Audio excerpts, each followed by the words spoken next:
Hello दोस्तों, आप देख रहे हैं डीएलवी न्यूज। हम बात करेंगे देश दुनिया की तमाम 25 काम की और महत्वपूर्ण बड़ी खबरों के बारे में। तो आप इस वीडियो को अंत तक जरूर देखें। कमेंट में ये भी बताएं ये वीडियो आप किस शहर राज्य से देख रहे हैं, और अभी तक आपने चैनल को सब्सक्राइब नहीं किया तो कर दीजिए और बेल आइकन को भी प्रेस कर लें ताकि सही समय पर सही खबरें आपके पास सबसे पहले पहुँचे। तो चलिए नजर डालते हैं आज की तमाम बड़ी खबरों पर।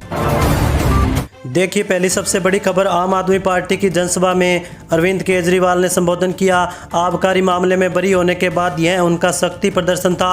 गोपाल राय ने न्यायाधीशों का धन्यवाद किया, जबकि मनीष सिसोदिया ने कार्यकर्ताओं से केजरीवाल को प्रधानमंत्री बनाने और ईडी सीबीआई का सामना करने की तैयारी रखने का आह्वान किया।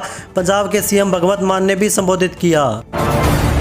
वहीं अगली बड़ी खबर देखिए, हरियाणा बिजली वितरण निगम की तरफ से बढ़ते हुए लोड को देखते हुए आपूर्ति सिस्टम को मजबूत करने के लिए नए पावर हाउस बनाए जाएंगे। नए पावर हाउस बनने से न केवल पुराने पावर हाउसों से ओवरलोडिंग की समस्या खत्म हो जाएगी, बल्कि उपभोक्ताओं को बार बार होने वाली बिजली कटौती की समस्या से भी राहत मिलेगी।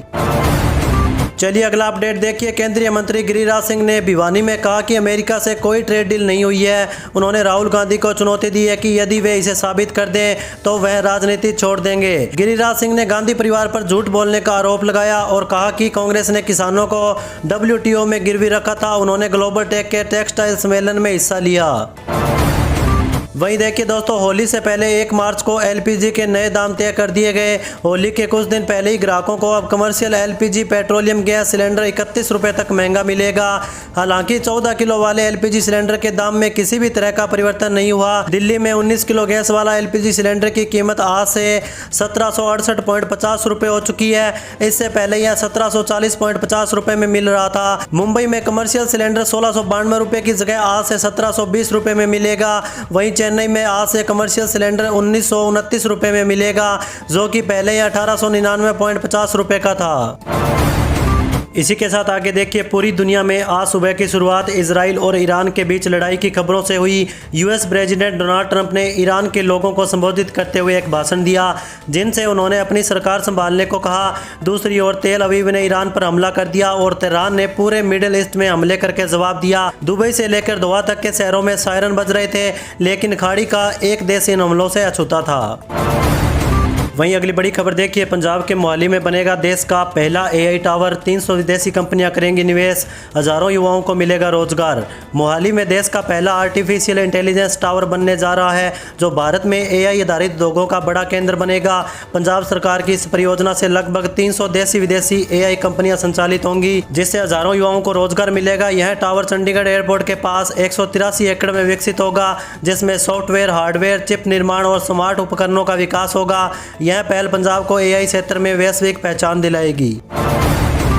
चलिए अगला अपडेट देखिए, मुख्यमंत्री रेखा गुप्ता ने दक्षिणी दिल्ली में एक सभा के दौरान अरविंद केजरीवाल पर तीखा हमला बोलते हुए जनता से सवाल किया कि शराब और स्कूल घोटाले करने वाले क्या कट्टर ईमानदार हो सकते हैं। उन्होंने बिना नाम लिए पूर्व मुख्यमंत्री अरविंद केजरीवाल पर निशाना साधते हुए कहा कि जिन्होंने कभी गाड़ी, बंगला और कुर्सी न लेने की बात कही थी, वहीं बाद में आलीशान शीश महल में रहने लगे।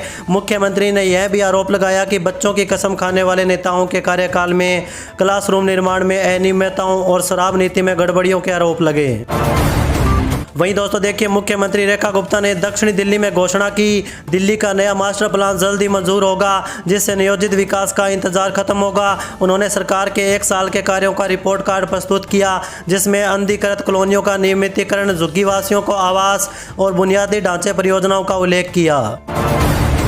वहीं अगली बड़ी खबर देखिए, राउज एवेन्यू कोर्ट ने कांग्रेस अध्यक्ष मल्लिकार्जुन खड़गे को भाजपा और RSS पर आपत्तिजनक टिप्पणी से जुड़े मामले में जवाब दाखिल करने के लिए समय दिया। यह मामला निचली अदालत द्वारा FIR दर्ज करने से इनकार करने के फैसले को चुनौती देने वाली याचिका पर आधारित था। इसी के साथ आगे देखिए, दिल्ली के सरकारी स्कूलों में बच्चों को स्कूल में अब नाश्ता भी मिलेगा। मुख्यमंत्री रेखा गुप्ता ने इस योजना का शाह ऑडिटोरियम में शनिवार को शुभारंभ किया। अभी 200 स्कूलों के नर्सरी से कक्षा 8 तक के 90,000 बच्चों को इस योजना का लाभ मिलेगा। दिल्ली में पहली बार इस तरह की योजना लागू की जा रही है। नाश्ते में पौष्टिक आहार, फल आदि दिए जाने का प्रस्ताव रखा गया। रेखा गुप्ता ने कहा कि इस योजना से बच्चे स्वस्थ रहेंगे, साथ ही उनकी स्कूल पहुँचने की भी इच्छा रहेगी। वहीं देखिए हरियाणा के नए बजट में नायब सरकार का संकल्प से सिद्धि का रोड मैप दिखाई देगा। अंत्योदय से आत्मनिर्भरता की थीम पर आधारित बजट में गरीब कल्याण, युवाओं को रोजगार, किसानों की खुशहाली और औद्योगिक विकास के लिए कई योजनाएं शुरू होंगी। इसके अलावा स्वास्थ्य, शिक्षा, खेल, आवास और पर्यावरण संरक्षण में नई पहल के साथ ही जरूरतमंदों को सामाजिक योजनाओं का संबल मिलेगा। नारी सशक्तिकरण की दिशा में अहम साबित हो रही लाडो लक्ष्मी योजना का लाभ अधिकतम महिलाओं तक पहुंचाने के लिए नियमों में सरलीकरण की व्यवस्था भी बजट में होगी।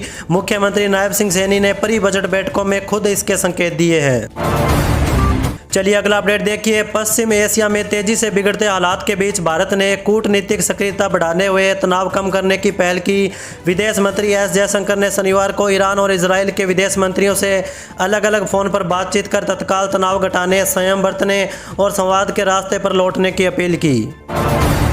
वहीं दोस्तों देखिए, दिल्ली के राशन कार्ड धारकों परिवार के लिए खास योजना शुरू होने जा रही है, जिसका औपचारिक शुभारंभ राष्ट्रपति करेंगी। यह कदम लाखों परिवारों को राहत देने वाला माना जा रहा है। होली और दिवाली के मौके पर दिल्ली के सभी राशन कार्ड धारक परिवारों को प्रतिवर्ष 2 मुफ्त LPG सिलेंडर देने की योजना का शुभारंभ किया जाएगा। मुख्यमंत्री श्रीमती रेखा गुप्ता के अनुसार यह लाभ डायरेक्ट बेनिफिट ट्रांसफर यानी DBT के जरिए दिया जाएगा। परिवार के मुखिया के आधार लिंक बैंक खाते में एक LPG सिलेंडर की मौजूदा कीमत के बराबर राशि सीधे जमा कराई जाएगी। जिनके नाम पर राशन कार्ड जारी है उन्हें इसका फायदा मिलेगा।